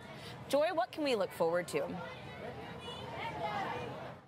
Now that the annular eclipse is here, the fun has just begun. So today is the official launch of NASA's Heliophysics Big Year. This is a year-long celebration of solar science, and it's modeled after the Big Year concept from citizen scientists in the bird watching community. So they're challenged to see as many birds as they can, but in the Heliophysics Big Year, we're challenging you to do as many sun science-related activities as possible. And so one way to participate is through NASA's citizen science projects. Here are a few sun-related ones you could join. Did you know that you can participate in solar eclipse science with NASA? NASA's citizen science projects are collaborations between scientists and members of the public, no matter your citizenship. Several volunteer science projects are gearing up for the 2024 total solar eclipse that you can join. Total solar eclipses don't just look cool, they provide a rare chance to see the sun's faint outer atmosphere. Using telescopes and cameras that are safe for viewing the sun, volunteer scientists across North America will capture images of the total solar eclipse. Scientists will study these images in detail, tracking how plumes of solar material move through the sun's atmosphere. But be careful, without proper tools and techniques, you can damage your eyes and your camera. Did you know you can listen to an eclipse too? Amateur or ham radio operators will send radio messages to one another during the eclipse to see how changes in the upper atmosphere distort radio signals. As the moon blocks one portion of the sun, it can make other portions easier to see. Working with local scientists at an observatory in Southern California, participants will observe magnetic hotspots on the sun as the moon passes over them, revealing details they normally can't detect. Want to learn more? Follow Do NASA Science on X and Facebook to see how you can get involved in NASA citizen science.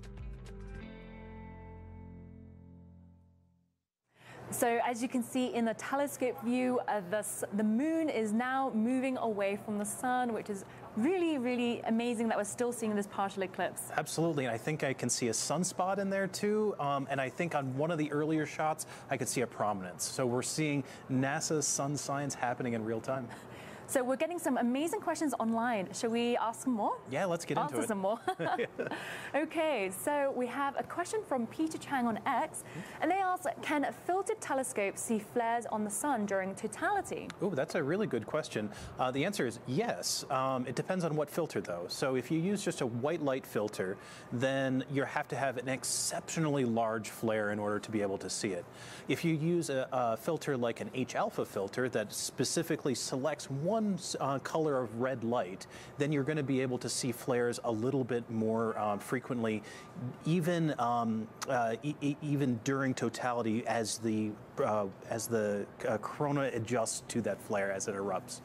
Okay, so we have time for one more question. Yuri on X asks, if a solar system had more than one star, would they have more solar eclipses? Would they all look like the same eclipses that we have here on Earth? Ooh, that is getting a little sci-fi, but that's okay. So if we had more than one sun, you'd have to have a moon to block both suns, or maybe two moons to block both suns. So you'd have to have a very complex geometry to get everything lined up perfectly so you could get solar eclipses with two suns and two moons, and oh, it would get very complicated. Thank you so much, Michael. You're welcome. Okay, so now we're joined with NASA's heliophysics lead, Denise Hill, who's going to tell us more about how you can participate in the Heliophysics Big Year. Hi, Denise. How are you today? Great. Did you see that? That was my first annular eclipse, and we got a prominence. I am so stoked. That was the dopest thing ever. Okay, okay. Heliophysics Big Year. So, as you've heard before, the sun touches everything. And the Heliophysics Big Year is a celebration, a global celebration of sun and sun science and what we have going on. But it's also, I think I heard you say it, Michael, it's about the community and being communal and just the unity of hearing everybody cheer. The sun touches us all in so many different ways. And so the Heliophysics Big Year is going to help us kind of discover all the ways the sun touches us scientifically, but in other ways as well. And why is it a big year for the sun? So you saw what just happened, right? Oh, well, that's nothing. Coming up in April 8th, we have the total solar eclipse, and then Parker Solar Probe's closest approach, which will end out the Heliophysics Big Year, but it's the mission that has literally touched the sun, and it's going to be making its closest approach. And then from there, every single month during the Heliophysics Big Year, and it's a big year because it's more than 12 months, but during that time, we have themes for on different ways people can explore the sun and how it touches them. So we have themes like fashion. We're going to be delving into physical and mental and emotional health. The sun touches us in so many ways besides. And then we have missions. In just a couple weeks, we have our AWE mission that is launching, and it's going to be the first space weather station on ISS. And we are so excited. You have no idea. Wow, there's so many new NASA events and opportunities coming up. Is there any other like science events that maybe people could get involved with themselves? Yeah, for sure. So we've talked about citizen science a bunch, and that is one of the ways for sure for people to get involved and to do NASA science with real scientists. And then there's also, like, you are a scientist. Every single one of us is a scientist. And we're going to share ways that you can explore the sun, do your own little scientific investigations yourself. And so, yeah, the science is going to be front and center. There's also going to be some other things as well. That's great. So what are you most excited about in this upcoming big year? For me, it's the unity, right? Like the sun touches, it doesn't matter what race you are, what ethnicity, what culture, religion, whether you live in a rural community, urban community, it doesn't matter. The sun touches us all. And we like to call it our extraordinarily ordinary sun, because our sun is supposed to just be ordinary. But it is responsible and touches every living thing on Earth. And no other star that we know of has that level of responsibility. So that gives me hope that you can be ordinary and have an extraordinary impact. That's amazing. Well, I think our sun's pretty extraordinary by itself, so I don't know. Thank you so much for joining us, Denise. Thanks for having me. So if you want to learn more about the Heliophysics Big Year, you can visit go.nasa.gov/heliobigyear. Michael, are you excited for the Heliophysics Big Year? I am so excited because I get to be a rock star for an entire year, and then I go back to being a normal scientist again. No, it's going to be fantastic for science, for outreach, for everything. I am so excited for this. Well, the Heliophysics Big Year has so many opportunities for folks around the world to get involved with NASA science, especially during the 2024 total solar eclipse. And one group of citizen scientists will be using their sensors to make observations. They'll gather sound recordings and help with data analysis to understand how wildlife will be impacted by solar eclipses. And you can help them too, no matter your citizenship. So now let's learn more. During a total solar eclipse, it is almost like day becomes night very quickly. So knowing that there's going to be a change in that light and life-giving energy means that we can predict when animals are going to have a rapid shift in their behavior, which results in changes in the acoustic environment or the soundscape. So the Eclipse Soundscapes project is a project to determine how eclipses affect life here on Earth. And there's a lot more to observation than just what you see. It's also important to think about what you hear.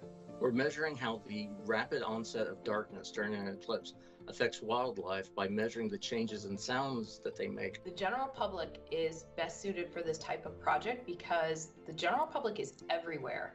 And that's really the power of the participatory science component of this project. It enables recordings and observations of soundscapes across the diversity of ecosystems covered by the path of totality.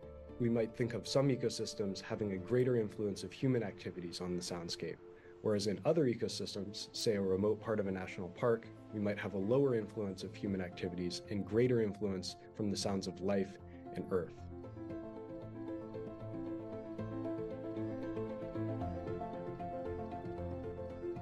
The only way to properly preserve a species is to understand it. The only way to understand it is through scientific study on their behavior, their patterns, and their habitat requirements. One of the things we'll be doing during the total solar eclipse is setting up these recording stations. So these are our acoustic monitoring stations. And what we're doing is listening for calls of the different bat species with the hopes of maybe picking up some of those endangered species like the northern long-eared bat. We're hoping the results of this study will inform us about the health of our bat populations on Hot Springs National Park and help improve future conservation efforts. The Eclipse Soundscapes project is an inclusive and accessible project that is inviting the general public to get involved in NASA science alongside scientists and subject matter experts. Wherever you take your observations, you might be giving us information that has never been recorded before. And that is really useful and interesting to a scientist. Wow, that sounds like an exciting project that anyone can get involved with. So if you want to learn more about Eclipse Soundscapes or any of other NASA's other citizen science opportunities, go to go.nasa.gov/heliobigyear. Well, thank you to everyone joining us online and here in Albuquerque, New Mexico. It's been an unforgettable day, hasn't it, Michael? Oh, it certainly has. I will never forget this day. It has been just a day full of activity and memories that will last a lifetime. So although the annular eclipse is over in Albuquerque, we still have one more day left at the Balloon Fiesta and 1 year to participate in as many sun science-related activities as possible in the Heliophysics Big Year. So now let's head back to Kerrville, Texas, where Tahira and Gina will chat about the upcoming total solar eclipse. Thank you so much for joining us, everyone. Thanks, everyone. And thank you, Joy and Michael. I mean, it sounds like we have so much to look forward to over this next year. And folks, even though peak annularity just passed in Kerrville, Texas, we are still getting an incredible view on this live telescope feed. You can see the moon is now passing over the sun and honestly on its way to make another city's day. Now, it is a good point to remind folks that X marks the spot here in Kerrville, Texas, where the 2024 total solar eclipse will pass in just 6 months. This very lucky city is in the path of totality and will be one of the places to witness the moon completely blocking out the face of the sun and darkening the sky as if it were dawn or dusk. Now, Gina and I are here with NASA Chief Scientist, Dr. Kate Calvin, to learn more about what we can expect for next year. Kate, thank you so much for being here with us. Thanks for having me. And so, Kate, can you start off and just give us an idea of what science we can expect only for a total solar eclipse? So one of the things that scientists are really interested in studying is called the corona. It's a part of the sun's atmosphere. It's the source of heat and particles that come towards Earth. But normally it's too bright, and so you can't really observe it directly. Scientists use instruments called chronographs to block some of that light, but it's still hard to see parts of the corona. It's not the same as a total eclipse? Yeah, the total eclipse gives the best environment for studying the corona. Right, but we were so lucky to just see that prominence coming off of the sun. And what is the prominence? And so that's actually some of that solar particles, some of the particles coming off of the sun, the ejecta, and we can kind of see it hanging there, which either turns into an eruption, some of that activity that we can observe, or it can kind of just quiet down as well.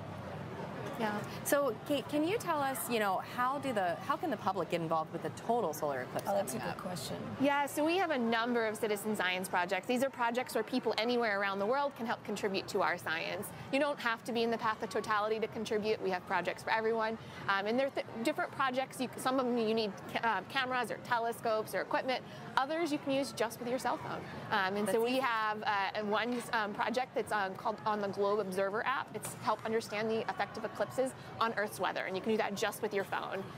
Do you need a science background, or? Anyone can contribute. We walk you through what you need to do, and sometimes it's as simple as taking a picture or recording a sound. And so you can all contribute to our science. So anybody can get involved? Anyone can get involved. Perfect. And then can you tell us a little more how the eclipse science that we're doing will help to inform kind of the broader science at NASA? Yeah, and so like I said, we're trying to study the corona, this source of heat and particles towards Earth. They affect Earth. They can disrupt electronics. They can lead to northern lights. So we're really interested in Earth and understanding the effects on Earth. But there's also the sun affects other planets and bodies in the solar system, like the moon and Mars. And so when we think about exploring the solar system, we want to understand the sun and its role in it.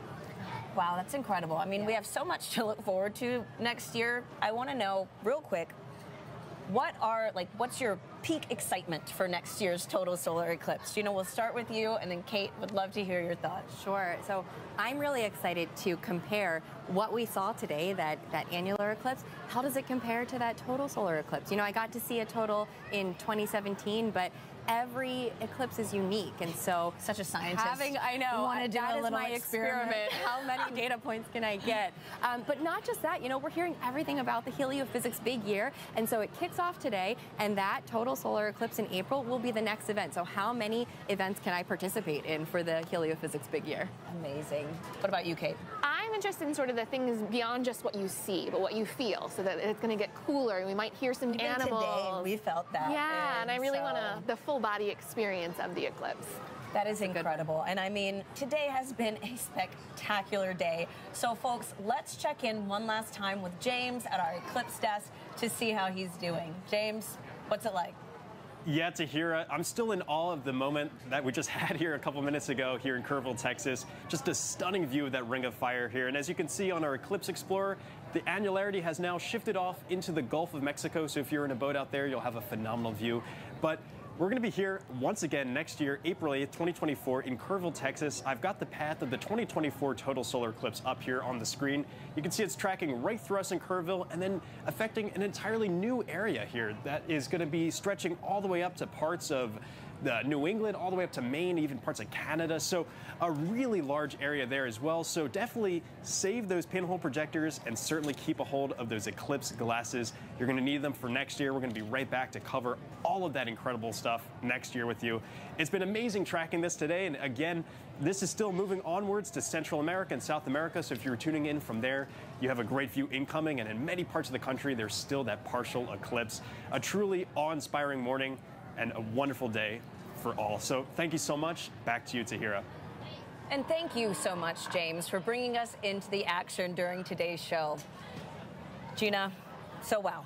I mean, this was both of our first experiences. So final thoughts. I mean, what a day. At this point, you know, I'm ready to look at those calculations for the eclipses and check out not only April, but what else can I see in the future, because these are spectacular. A little eclipse chaser now. Exactly. I'll chase them around the world. No, and it has been so fantastic having you on today's show to really just like help break down what we are experiencing today. And so again, thank you so much for everything. Thank you for having me. And folks, the action isn't over yet. You can continue to watch views of today's annular eclipse as it moves across the path by visiting go.nasa.gov/eclipse 2023 live. That live stream will continue running until 4:30 p.m. Eastern as this eclipse continues its way through Central and South America. Now, unlike today's Ring of Fire effect, we are going to witness the moon completely block out the face of the sun during next year's total solar eclipse. The sky is going to darken as if it were dawn or dusk. You can learn more about eclipses and what's in store for April 8th, 2024 by visiting go.nasa.gov/eclipses. The total solar eclipse is sure to be a rare event and one you will not want to miss. So stay up to date with sun-related events and how we are studying our star by following NASA Sun on social media. Folks, thank you to everyone who has tuned in to today's coverage of the 2023 annular solar eclipse. We hope to see you back here next April as we ring in the last total solar eclipse that will pass through the mainland U.S. for 2 decades. Now, here's how you can celebrate the countdown to April 8th by joining our heliophysics big year. We are one of 100 billion stars in a vast galaxy, but for all of human culture on Earth, one sun that nourishes us all. That is what stirs humankind. That's what unites us.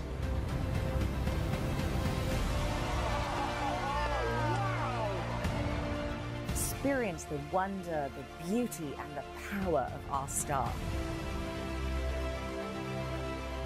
One sun across space, time, and culture. Let us continue the quest to unfold this universe. And let us continue to find unity in our discovery.